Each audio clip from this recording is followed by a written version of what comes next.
Hello everyone. So দেখো, আমি আগের দিন গ্রুপ ভার্বস অর্থাৎ ফ্রেজাল ভার্বের একটা ক্লাস করিয়েছিলাম, যেটা একদম ভোকাবুলারির প্রথম ক্লাস বলতে পারো। তো ভোকাবুলারির প্রথম ক্লাসটা অনেকের কাছেই ক্লিয়ার হয়েছে বা অনেকের একটু সমস্যা হয়েছে, কারণ যেহেতু ফ্রেজাল ভার্বটা একটু মানে সব কিছুর থেকে একটু খটোমটো জিনিস, কারণ এটাই যদি এটা মুখস্থ করতে হয়, ঠিক আছে, এটার অ্যাকচুয়ালি কোনো রুলস নেই বা সেই হিসাবে মুখস্থ করার কোনো পদ্ধতি নেই, তোমাকে জাস্ট একটু মুখস্থ বিদ্যার উপরেই রাখতে হবে। সেই জন্যই এটাকে গ্রামার পোর্শনে ধরা হয় না, এটা ভোকাবুলারির মধ্যে যে কটা পোর্শনে তুমি পাবে সেগুলো কিন্তু সবকিছুই তোমার মুখস্থ শক্তির উপরে বা মুখস্থ যত করবে ততই কিন্তু তোমার লাভ হবে, ঠিক আছে। তবুও আমি চেষ্টা করছি আর একবার একটু রিভিশন করিয়ে তারপরে ক্লাসটাকে স্টার্ট করার, ঠিক আছে। দেখো, আমি বলেছিলাম গ্রুপ ভার্ব বা ফ্রেজাল ভার্বটা মেনলি কি হয়। ধরো আমি একটা শব্দ নিলাম, গিভ। গিভ এটা একটা ভার্ব, তার সাথে আমি একটা ইন, এটা কি, এই গিফটটা হচ্ছে ভার্ব আর এটা হচ্ছে প্রিপোজিশন, রাইট। তাহলে এটা দুটোকে মিলিয়ে হচ্ছে গিভিং, ঠিক আছে। গিভ মানে দেওয়া, ইন মানে মধ্যে, কিন্তু গিভ ইন যখন একসাথে হবে তখন তার মানে হয়ে যাবে আত্মসমর্পণ করা। আত্মসমর্পণ করা।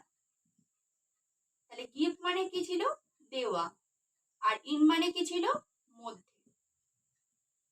এটাই হচ্ছে ফ্রেজাল ভার্বের ডিফারেন্স, ঠিক আছে। দেখো, এটা একটা মূল ভার্ব গিভ, তাহলে তুমি যে গিভটার সাথে ইন একটা প্রিপোজিশন যোগ করে দিচ্ছ, তখনই কিন্তু সেই জিনিসটার, সেই শব্দটার পাশাপাশি বসে মানেটা পরিবর্তন হয়ে যাচ্ছে, তাই তো। সেই মানেটা দাঁড়াচ্ছে কি, গিভ ইন অর্থাৎ আত্মসমর্পণ করা। তাহলে বুঝতে পারছো যে ডিফারেন্সটা কোথায়, যে গিভ মানে দেওয়া, ইন মানে মধ্যে, সেটাকে আবার যদি আমি একসাথে প্রিপোজিশন হিসাবে, সরি, ফ্রেজাল ভার্ব হিসেবে ইউজ করি, তখন কিন্তু গিভ ইন মানে আত্মসমর্পণ করা। তো এটাই হচ্ছে ফ্রেজাল ভার্ব। মূল ভার্বের সাথে অ্যাডভার্ব বা প্রিপোজিশন যুক্ত হয়ে সেই শব্দটার মানেটা কিন্তু একদম পরিবর্তন করে দেয়। তো এটা তুমি কিভাবে সলভ করতে পারবে, কি উপায়, সেটা হচ্ছে প্র্যাকটিস অ্যান্ড মুখস্থ। এটা ছাড়া আর কোনো উপায় নেই, ঠিক আছে। কিন্তু একটা টাইমে ধরো তুমি 50টা কি 60টা ফ্রেজাল ভার্ব মুখস্থ করার পরে একটা টাইমে কি হবে, এটা তুমি হ্যাবিচুয়েট হয়ে পড়বে। দেখতে দেখতে দেখতে মুখস্থ করতে করতে তোমার একটু আইডিয়া তৈরি হয়ে যাবে, যেটা সবার ক্ষেত্রে হয়। তো সেই আইডিয়াটা কিভাবে তৈরি হবে সেটার জন্যই আজকের ক্লাসটা। তো তাহলে আমি এটা মুছে দিচ্ছি, ঠিক আছে। শুরু করছি আজকের ক্লাস। আশা করি একটু হলেও আগের থেকে একটু হলেও ক্লিয়ার হয়েছে। আজকে আমরা প্রথম যে ফ্রেজাল ভার্বটা শুরু করব সেটা হচ্ছে ব্রেক দিয়ে। ব্রেক এটা একটা মূল ভার্ব, তোমরা জানো। ব্রেক মানে অ্যাকচুয়ালি কি, ভাঙা, তাই তো। ব্রেক মানে কি, ভাঙা। তাহলে আমি প্রথম লিখছি ব্রেক ইনটু, তারপরে লিখলাম ব্রেক ডাউন। ব্রেক ডাউন, ঠিক আছে। নেক্সট লিখছি ব্রেক আপ। ব্রেক আপ, তারপরে কি লিখবো, ব্রেক আউট। Break out. দেখো, এখানে আরেকটু ভালো করে দেখলে তুমি বুঝতে পারবে। ব্রেক মানে ভাঙা, ইনটু মানে মধ্যে, কোনো কিছুর মধ্যে প্রবেশ করা। কিন্তু ব্রেক ইনটু যখন হবে তখন সেটার মানে দাঁড়াবে ভেঙে প্রবেশ করা, কোনো কিছু ভেঙে প্রবেশ করা। আবার দেখো, ব্রেক মানে ভাঙা, ডাউন মানে নিচে, তো এটার মানে ফ্রেজাল ভার্বে দাঁড়াবে ভেঙে পড়া। ভেঙে নিচে না, কিন্তু ভেঙে পড়া, এটাই হচ্ছে ব্যাপার। ব্রেক মানে ভাঙা, আপ মানে উপর, তো এর আর কি ফ্রেজাল ভার্বের মানে হবে শেষ হওয়া। শেষ হওয়া। ব্রেক মানে ভাঙা, আউট মানে বাইরে, তো এটার মানেটা দাঁড়াবে প্রাদুর্ভাব হওয়া। প্রাদুর্ভাব হওয়া, বা তুমি আর একটা বলতে পারো, সেটা হচ্ছে ছড়িয়ে পড়া। ছড়িয়ে পড়া। তাহলে আশা করি বোঝা যাচ্ছে ব্যাপারটা কি।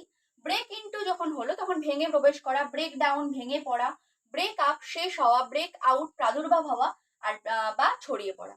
এবার আমি কি করব, প্রত্যেকটার একটা করে উদাহরণ দেবো। অর্থাৎ ফার্স্ট আমার এক্সাম্পল থাকবে ব্রেক ইনটু, এটা দিয়ে, ঠিক আছে। তাহলে ফার্স্ট আমি একটা এক্সাম্পল লিখে দিচ্ছি, দেখো। The the burglars broke into the jewellery shop.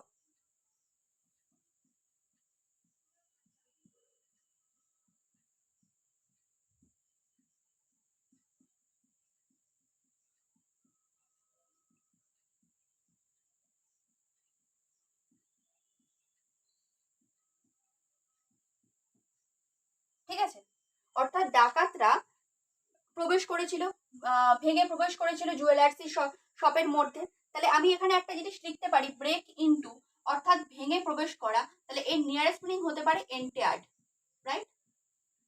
Entire হতে পারে, এন্টায়ার মানে হতো প্রবেশ করা, তাই তো? আচ্ছা, এরপর দেখো ব্রেক ডাউন মানে কি, ভেঙে পড়া। তাহলে আমি এটা কি লিখতে পারি, the man's health broke down, the man's health broke down, বা যাকে আমরা বলতে পারি ফেল্ড, কি লিখতে পারি ব্র্যাকেটে, failed, broke down because of his addiction to drinking, because of his addiction to drinking, right? তার শরীর ভেঙে পড়েছে কারণ তার ড্রিঙ্ক করার অভ্যাসের জন্য। তাহলে আমি এখানে বলতে পারি হেলথ ব্রোক ডাউন মানে ভেঙে পড়া, অর্থাৎ ফেল্ড লিখতে পারি এর নিয়ারেস্ট মিনিং হিসাবে, রাইট? নেক্সট 3 নাম্বার পয়েন্ট দেখো, ব্রেক আপ হয়েছিল, আওয়ার স্কুলস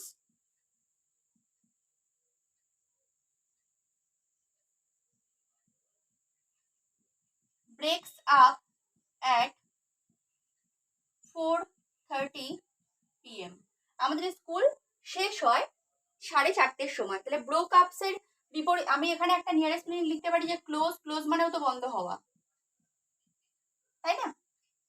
এরকম ভাবে শিখতে হবে, কোনো কিছু ফ্রেজাল ভার্ব করতে হবে, তার মানে জানতে হবে, একটা করে সেন্টেন্স লিখতে হবে এবং তার একটা করে নিয়ারেস্ট মিনিং লিখতে হবে।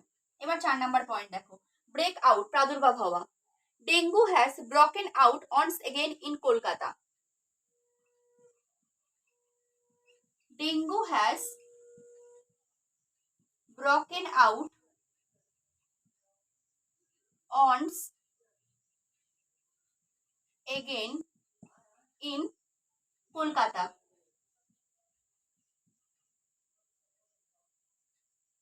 তাহলে ব্রকেন আউটের জায়গায় লিখতে পারি অ্যাপিপিয়ার্ড,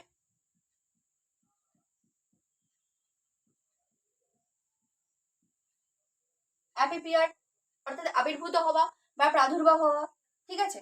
তো এই হচ্ছে ব্রেক দিয়ে, বোঝা গেছে? ব্রেক ইনটু ভেঙে প্রবেশ করা অর্থাৎ এন্টায়ার, ব্রেক আপ অর্থাৎ শেষ হওয়া ক্লোজ, ব্রেক ডাউন মানে ভেঙে পড়া যেটাকে আমরা লিখতে পারি ফেল্ড, ব্রেক আউট প্রাদুর্ভাব হওয়া বা ছড়িয়ে পড়া যাকে আমরা লিখতে পারি অ্যাপিপিয়ার্ড।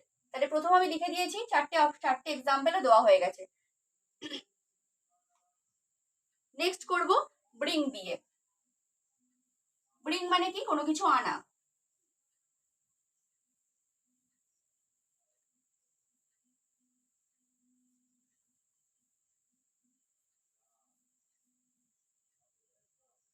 Bring,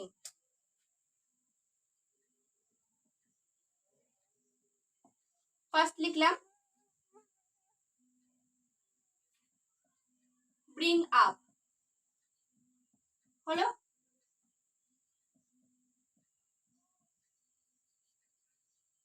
bring down,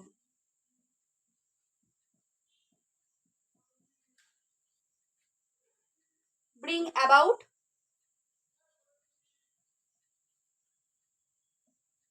bring out. তাহলে ফার্স্টে আমি দেখে নিই ব্রিং আপ মানে কি, ব্রিং আপ, ব্রিং মানে তো আনা আর আপ মানে উপরে, তাহলে একসাথে করলে কি আনা উপরে হবে না, ব্রিং আপের মানে যখন ফ্রেজাল ভার্ব হিসেবে একসাথে বসবে তখন তার মানে হবে লালন পালন করা, লালন পালন করা, হলো? তাহলে ব্রিং ডাউন, ব্রিং ডাউন মানে কি, ব্রিং ডাউন মানে হচ্ছে কমানো, কমানো। লক্ষ্য করলে বুঝতে পারবে প্রত্যেকটা মূল ভার্বের সাথে কিন্তু প্রিপোজিশন যোগ হয়ে ফ্রেজাল ভার্বটা গঠন হচ্ছে। দেখো bring up, bring down, bring about, bring out, তাই না? আচ্ছা, ব্রিং অ্যাবাউট মানে ঘটানো, ঘটানো। আর ব্রিং আউট মানে কি, ব্রিং আউট মানে হচ্ছে প্রকাশ করা, প্রকাশ করা, হলো? তাহলে আমি জেনে নিলাম ফ্রেজাল ভার্ব এবং তার একটা করে প্রত্যেকটার বাংলা মানে। এবার আমি একটা করে সেন্টেন্স লিখবো। প্রথমে লিখবো ব্রিং আপ দিয়ে, তাহলে ব্রিং আপটা লিখবো আমরা ফার্স্ট সেন্টেন্সে, গান্ধীজি অর্থাৎ Mahatma Gandhi, Gandhiji was brought up by his parents with care, was brought up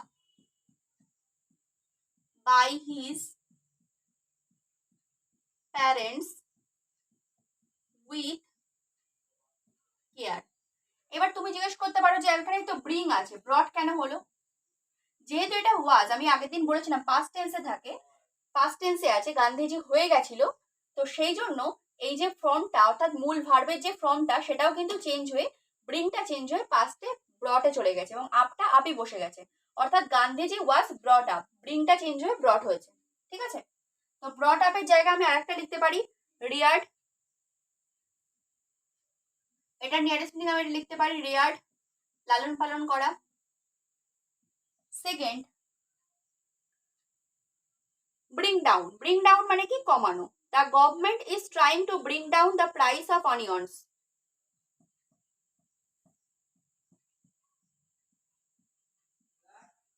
the government is trying to bring down, is trying to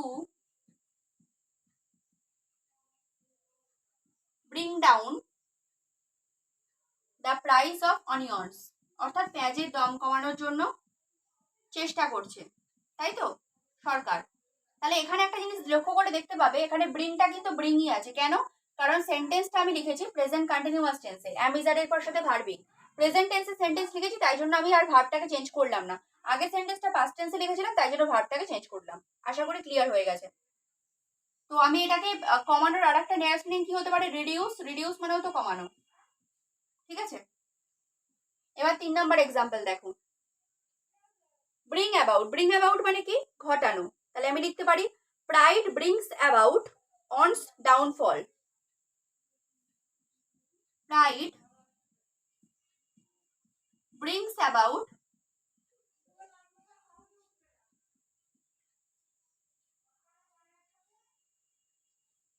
on's downfall, on's downfall, right? Pride brings about on's downfall, তাহলে আমি brings about এর জায়গায় কি লিখতে পারি? causes লিখতে পারি, অর্থাৎ গর্ব করলে কিন্তু এটা হয়। তাহলে ব্রিংস অ্যাবাউট ঘটানো, তার জায়গায় আমি এর নিয়ারেস্ট মিনিং হিসাবে কজেস কি ইউজ করতে পারি? তাহলে 4 আছে আমার ব্রিং আউট, অর্থাৎ প্রকাশ করা। ব্রিং আউটের বদলে আমি কি লিখতে পারি? পাবলিশ লিখতে পারি, পাবলিশ মানে তো প্রকাশ করা, পাবলিশ, রাইট? তাহলে আমি একটা সেন্টেন্স লিখবো, our magazine is going to be brought up very soon, our magazine is going to be brought up very soon, খুব তাড়াতাড়ি ম্যাগাজিনটা বা পত্রিকাটা প্রকাশ হবে। তাহলে এখানে দেখতে পাচ্ছ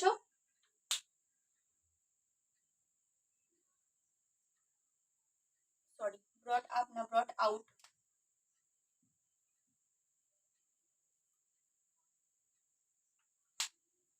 brought out very soon। তাহলে দেখতে পাচ্ছ যে আমি প্রকাশ করাটাকে পাবলিশ করে রেখে দিয়েছি এবং এর এক্সাম্পলটা দিয়েছি our magazine is going to be brought out very soon.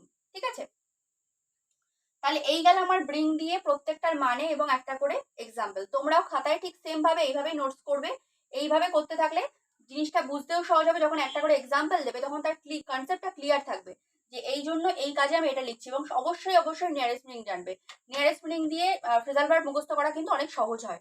ঠিক আছে, তো নেক্সট যাবো আমি কলে, তার আগে তোমরা একটু লিখে নাও।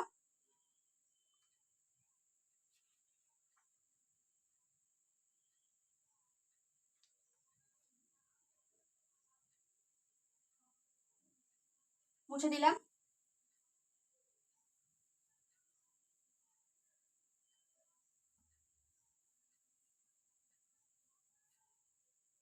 এবার লিখবো দেখো কল, কল দিয়ে ফ্রেজাল ভার্ব করব। তাহলে ফার্স্ট লিখলাম কল ইন, কল ইন অর্থাৎ ডেকে আনা, কল ইন মানে কি? ডেকে আনা। সেকেন্ড লিখলাম কল অন অর্থাৎ দেখা করা, কল অন দেখা করা। থার্ড লিখলাম কল আপ অর্থাৎ মনে করা, কল আপ, কল আপ মানে কি মনে করা। হলো, কল ইন ডেকে আনা, কল অন দেখা করা, কল আপ মানে মনে করা। তাহলে এবার আমি একটা করে এক্সাম্পল লিখে দিই। ফার্স্টে কল ইন দিয়ে লিখি, call in a doctor immediately, call in a doctor immediately. হলো, অর্থাৎ এক্ষুনি একটা ডাক্তারকে ডাকো। তাহলে আমি এখানে আর একটা লিখতে পারি, এর nearest meaning send for, send for মানেও কিন্তু ডেকে আনা। ঠিক আছে, আচ্ছা কল অন, কল অন দিয়ে লিখবো I went to his office to call on him, I went to his office, I went to his office to call on him, to call on him। তাহলে দেখা করার আমি একটা nearest meaning কি লিখতে পারি, মিট লিখতে পারি, মিট মানেও তো দেখা করা, রাইট। এরপরে আমি লিখবো দেখো কল আপ, কল আপ দিয়ে কি লিখবো, I tried hard to call up his name but failed, I tried hard to call up his name but failed, অর্থাৎ আমি তার নামটা মনে করার চেষ্টা করছিলাম কিন্তু পারিনি, ব্যর্থ হয়েছি। তাহলে মনে করা ইংরাজি আরেকটা কি হতে পারে নিয়ারেস্ট মিনিং, রিমেম্বার অর্থাৎ মনে করা বা স্মরণ করা। ঠিক আছে, কল দিয়ে হলো। এবারে আমি যাব কাম দিয়ে, কাম, কাম দিয়ে আমি ফার্স্ট লিখবো কাম অ্যাক্রস অর্থাৎ দেখা হওয়া, কাম অ্যাক্রস মানে কি দেখা হওয়া। সেকেন্ড লিখবো কাম বাই মানে পাওয়া, কাম বাই মানে কি পাওয়া। থার্ড লিখবো কাম অফ অর্থাৎ জন্মগ্রহণ করা, কাম অফ অর্থাৎ জন্ম গ্রহণ করা। ফোর্থ লিখবো কাম অফ, এবার সিওএমই কাম অফ অর্থাৎ অনুষ্ঠিত হওয়া, অনুষ্ঠিত হওয়া। তাহলে কাম অ্যাক্রস দেখা হওয়া, কাম বাই পাওয়া, কাম অফ জন্মগ্রহণ করা, কাম অফ হচ্ছে অনুষ্ঠিত হওয়া। তাহলে আমি একটা করে এবার এক্সাম্পল লিখবো। ফার্স্ট এক্সাম্পল লিখি, I came across the man in the market yesterday, I came across the man, I came across the man in the market yesterday,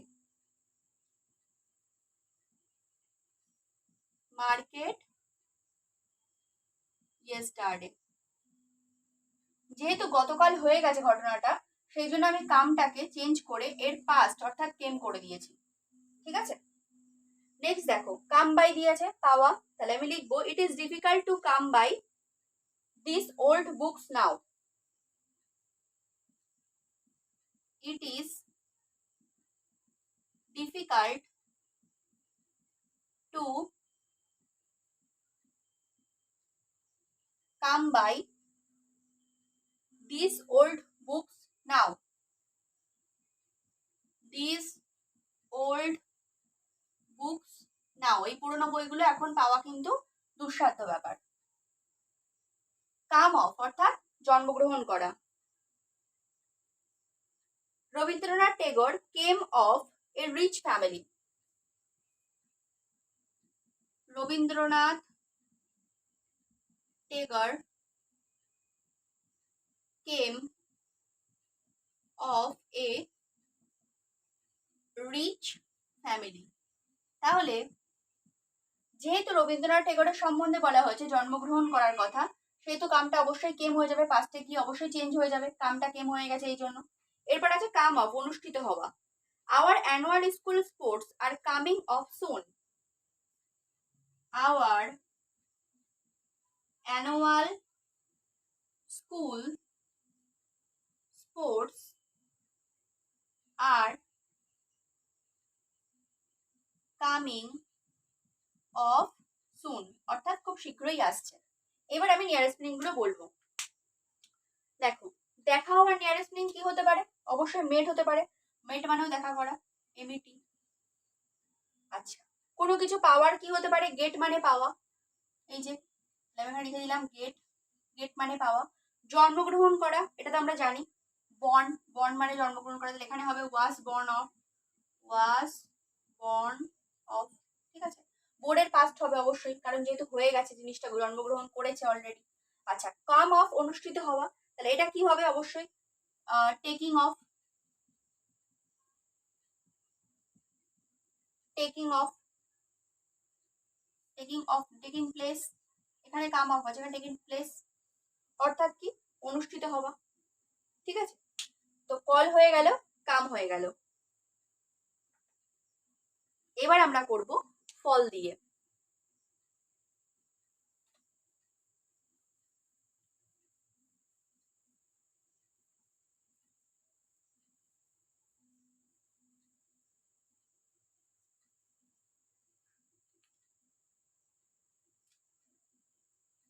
ফল, ফল দিয়ে ফার্স্ট লিখবো ফল ইন,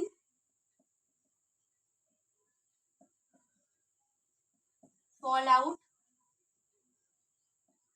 ফল থ্রো। ঠিক আছে, দেখে নিই। Fall in, fall out, fall through. Fall in মানে কি? ভেঙে পড়া। ফল আউট, ঝগড়া করা। আর ফল থ্রো, অসফল হওয়া, অসফল হওয়া। হলো তিনটে। তাহলে ফার্স্টে আমি ভেঙে পড়া, অর্থাৎ এর নিয়ারেস্ট মিনিং লিখতে পারি কলাপসড। ঠিক আছে, নেক্সট লিখবো কোয়ারেলড, কোয়ারেলড মানে ঝগড়া করা, কোয়ারেলড। আচ্ছা, অসফল হওয়া, ফেল্ড, ব্যর্থ হওয়া, তার মানে ফেল্ড। হলো, এবার আমি এক্সাম্পলে আসবো। ফার্স্টে আমি ফল ইন দিয়ে এক্সাম্পল লিখবো।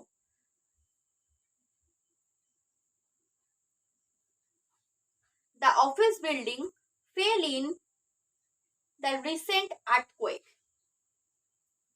The office building, হলো, the office building fell in the recent earthquake. Fell in the recent earthquake, অর্থাৎ ভেঙে পড়েছে ভূমিকম্পে, সম্প্রতির ভূমিকম্পে। Right. Second,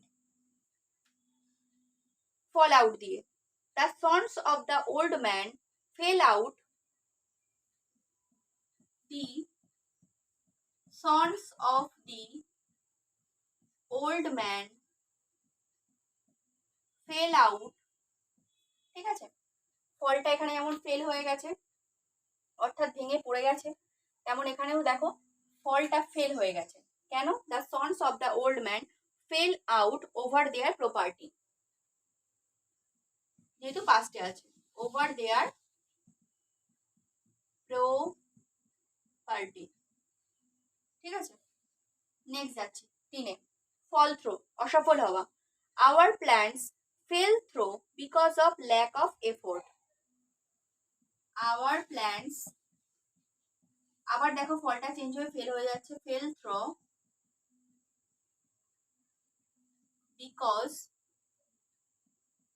the lack of efforts। ঠিক আছে, প্ল্যানটা ব্যর্থ হয়েছে কেন? ঠিকঠাক মতো এফোর্টস দেওয়া হয়নি, সেই জন্য। নেক্সট লিখবো গেট, গেট দিয়ে ফল হয়ে গেছে গেট। ফার্স্ট লিখবো get up, get up, get to, get at, get to, get at. Get up মানে কি? ওঠা, জানি সবাই। গেট টু পৌঁছানো, গেট অ্যাট নাগাল পাওয়া, হয়েছে? তাহলে গেট আপ দিয়ে লিখতে পারি get up early in the morning, get up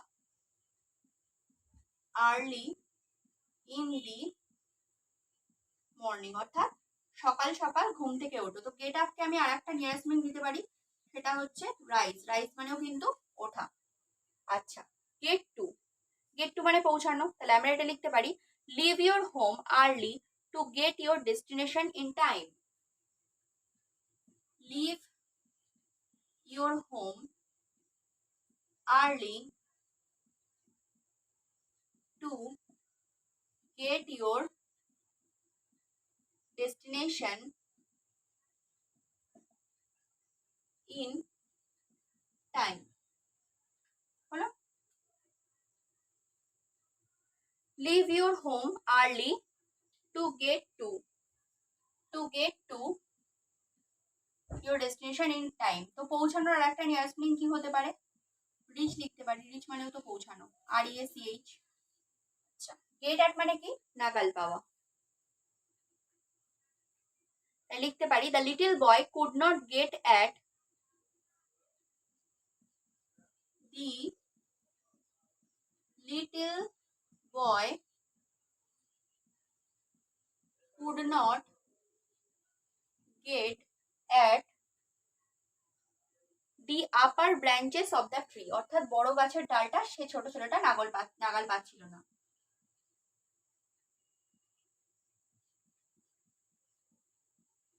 branches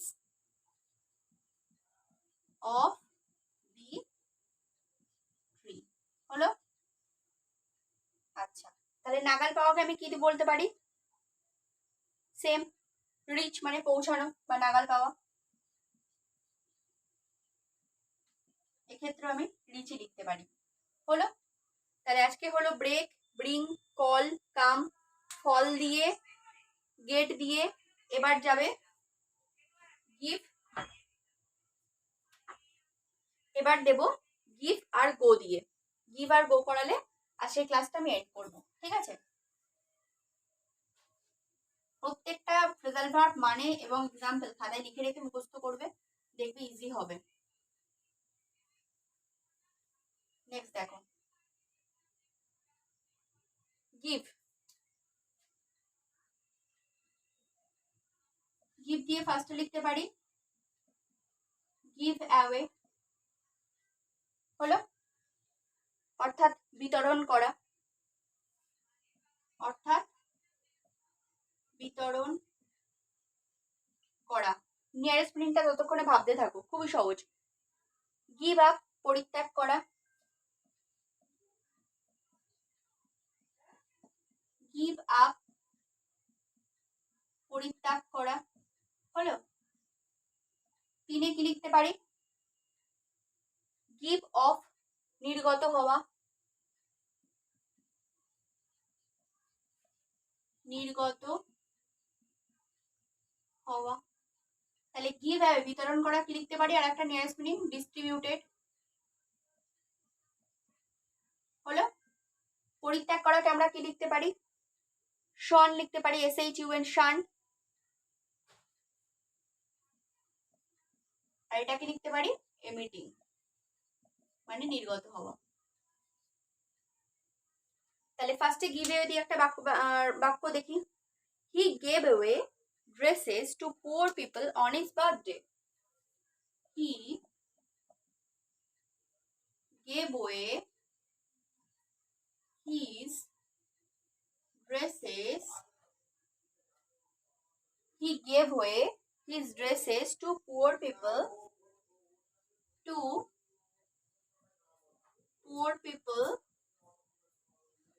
on his birthday. দিয়েছে গরিব মানুষদের, দিয়েছে, তাই জন্য গিফটটা চেঞ্জ হয়ে গেভ হয়েছে। আশা করি বোঝা গেছে কেন গেভ লিখলাম। নেক্সট আছে গিভ আপ, তাহলে লিখতে পারি you must give up bad habits, you must give up bad habits. হলো। তিনে কি লিখতে পারি? নির্গত হওয়া, the dustbin is giving off a foul smell, অর্থাৎ বাজে পচা গন্ধ ছড়াচ্ছে ডাস্টবিন থেকে। The dustbin is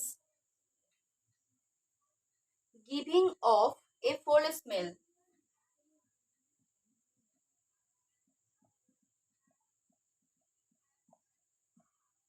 phone smell বাজে গন্ধ ছড়াচ্ছে। ঠিক আছে, গিভ দিয়ে হয়ে গেল। এরপরে লিখবো গো দিয়ে।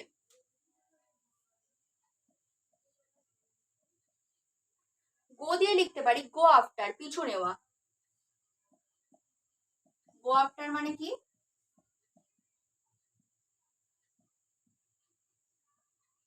পিছু নেওয়া। 2 গো অন অর্থাৎ চালিয়ে যাওয়া,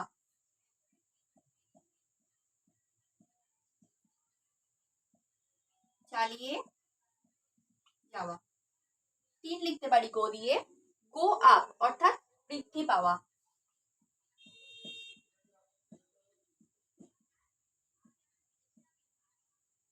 হলো, বৃদ্ধি পাওয়া। তাহলে গো আফটার পিছু নেওয়া, আমি এখানে লিখতে পারি এর নিয়ারেস্ট মিনিং ফলোড, ফলোড। চালিয়ে নেওয়াটাকে আমি লিখতে পারি কন্টিনিউড, কন্টিনিউ। হলো, কন্টিনিউ মানেও তো চালিয়ে নেওয়া, তাই তো? আচ্ছা, এরপরে আমি লিখতে পারি বৃদ্ধি পাওয়াকে ইনক্রেসড, ইনক্রেসড মানেও বেড়ে যাওয়া বা বৃদ্ধি পাওয়া। এবার আমি লিখবো একটা করে এক্সাম্পল। তাহলে ফার্স্টে দেখো লিখতে পারি the police went after the thief, the police, গোটা চেঞ্জ করে দিচ্ছি, ওয়েন্ট আফটার দি থিপ। হলো, পিছু নিয়েছে, পুলিশ চোরের পিছু নিয়েছে। নেক্সট লিখতে পারি go on with your studies, পড়াশোনা চালিয়ে যাও, উইথ ইউর স্টাডিজ অর্থাৎ তুমি তোমার পড়াশোনাটা চালিয়ে যাও। নেক্সট লিখতে পারি গো আপ দিয়ে the cost of living has gone up, the cost of living, the cost of living has go and gone, তারপরে up অর্থাৎ বৃদ্ধি পেয়েছে, জীবন ধারণের জন্য বাঁচার যে জিনিসপত্র সেগুলোর দাম বৃদ্ধি পেয়েছে। ঠিক আছে, তো আজকে আমি গো অবধি করিয়ে দিলাম, আশা করি কারোর কোনো অসুবিধা হয়নি, বুঝেছো? একবার রিভিশন করিয়ে দিলাম সেই জন্য। তারপরেও যদি না বোঝো তো নেক্সট দিন আবার 8টা আমি এরকম এক্সাম্পল দিয়ে দেবো, দিয়ে করাবো। তো সেই টাইমে আর একবার বোঝানোর চেষ্টা করবো। ঠিক আছে, আশা করি অসুবিধা হওয়ার কথা না, যদি একটু ভালো করে শোন, বারবার ভিডিওটা একটু রিপিটেডলি দেখো, দেখলে বুঝতে পারবে যে কোথায় কি সমস্যা হয়েছে। ঠিক আছে, তো আমি ভিডিওটাকে এখানে স্টপ করছি, নেক্সট ক্লাস খুব শীঘ্রই দেখা হচ্ছে।